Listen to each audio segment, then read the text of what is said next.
And అందరికీ మా ఇంటికైతే ఇవాళ మర్లీనునే అక్క అయితే వచ్చారు. మా మేడమ్ అయితే ఫ్యాన్లు అయితే తొడమంది అయితే మేమైతే ఇప్పుడైతే ఫ్యాన్లు అయితే మొత్తం తుడుతున్నామండి. సఫాయి అయితే చేస్తున్నాం, ఇల్లంతా శుభ్రం కూడా చేస్తాము.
ఎలాగైతే మేము మొత్తం సదిరేసాము, మొత్తం దులిపేసాము. చూడండి నీట్గా అయిపోయింది ఇప్పుడైతేనే.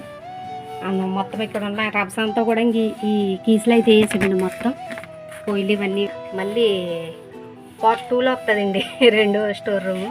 సరే ఎలా ఉందో మొత్తం స్నానం చేశానండి. ఇక్కడ ఎండ కూడా అలాగే మండిపోతుంది ఎండలు కూడా.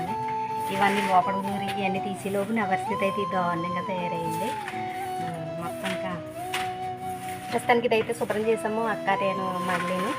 ఇంకా పైన ఉందండి, పైన పార్ట్ 2 అయితే మీకు చూపెడతాను. పార్ట్ 1 కదా. ఇంకెళ్ళి మేము మంచిగా కొంచెం నీట్గా ఫ్రెష్ అవుతాము. ఫ్రెష్ అయ్యి తర్వాత పార్ట్ 2 మళ్ళీ చేస్తాను. పైన అయితే ఉందండి, అది కూడా ఒకసారి అయితే శుభ్రం చేస్తామండి. ఇవాళకైతే ఇది సరిపోతుంది. ఫ్యాన్ తుడిసాము, అలా వచ్చేసి స్టోర్ రూమ్ చేస్తాము. సరేనా? అలాగే మన వీడియో నచ్చినట్లయితే మీరు అందరూ కూడా లైక్ చేయండి, సబ్స్క్రైబ్ చేసుకోండి, అలాగే షేర్ కూడా చేయండి. ఎందుకంటే గల్ఫ్ కంట్రీ పండుగ అది అయితే స్టోర్ రూమ్లు ఈ విధంగా ఉంటాయి. ఫ్యాన్ ఏ విధంగా తోడాలి అంటే చెప్పలేదండి, మామూలుగా ప్రాసెస్ అయితే చూపించాను. ఓకేనా? మన పులిహోర వీడియో ఇవన్నీ కూడా ఎలా ఉన్నాయి, నచ్చినాయి మీకు? నచ్చితే కంపల్సరీ సబ్స్క్రైబ్ చేయండి. అలాగే అండి స్కిప్ చేయకుండా పూర్తిగా చూడండి. నెక్స్ట్ వీడియోలో మళ్ళీ కలుసుకుందాం.